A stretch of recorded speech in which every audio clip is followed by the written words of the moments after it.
Borke as well to join us in the conversation. Ajay, markets have seen a decent amount of gain. What are you telling your clients now to start by? I mean, those of whom may not have participated so far, are you asking people to put on incremental money at this juncture? Would you move to mid caps? What's the advice? Yeah. Good morning, Lata. I think there are two crucial events that we are keeping a very close watch on.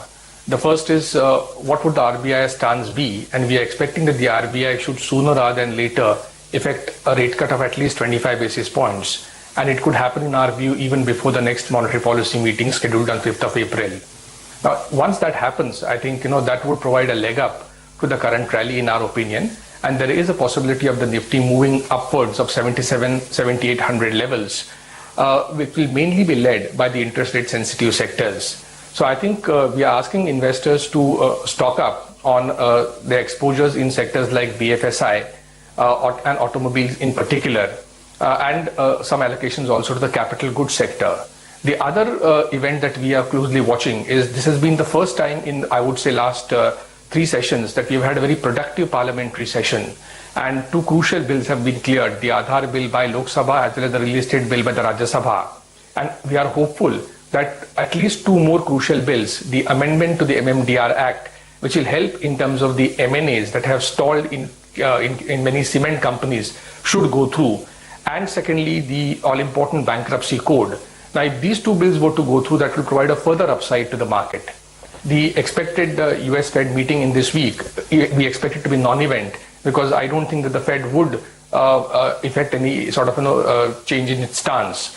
So all in all, I think we are set for a strong up move from the current levels.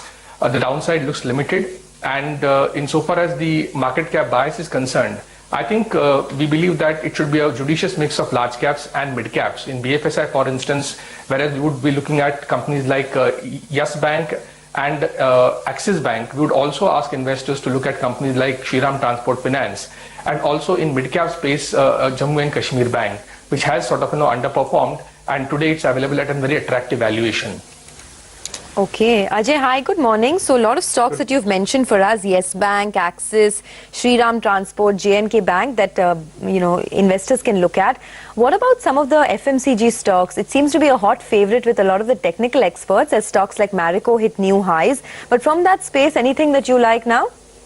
Yeah, good morning, Sonia. I think the excitement there also has to do with the fact that people are expecting a massive leg up in the consumption-led demand due to a pumping of roughly 1.1 lakh crores on the basis of OROP as well as 7th pay commission recommendations, as well as the budget's singular focus on helping revive the rural sector by allocating 87,000 crores. So there are 2 stocks in particular I think we like. One is Britannia, which has sort of been moving sideways over the last few months. So that's a stock where we have in the medium term we expect a strong upside there, as well as a stock like GlaxoSmithKline Consumer Healthcare. Last quarter was a bit tepid for them because of the floods in Tamil Nadu, which contributes a large chunk of its sales for Horlicks.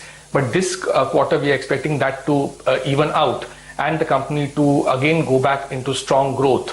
So both these stocks would be our focus. Britannia with a medium-term target price of 3,200 and GlaxoSmithKline with a medium-term price target of 6,940 rupees.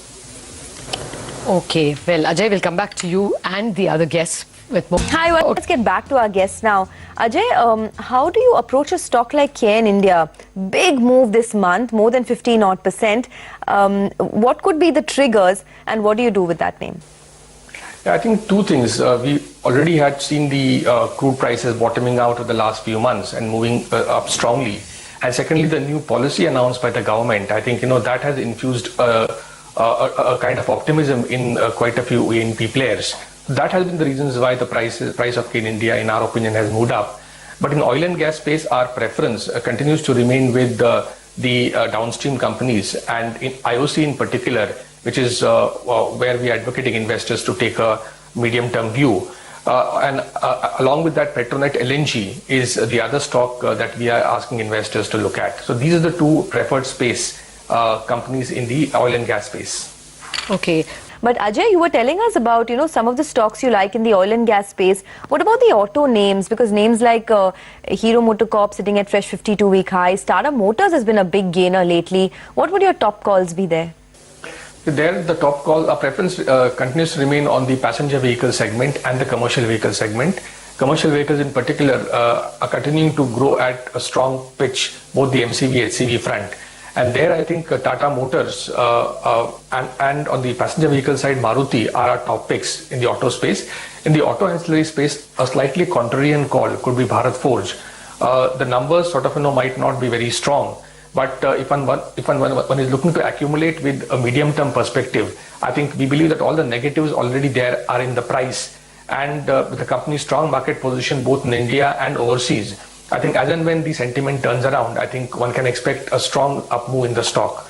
So these are the three stocks in the auto and auto ancillary space we would advocate investors to look at. Okay.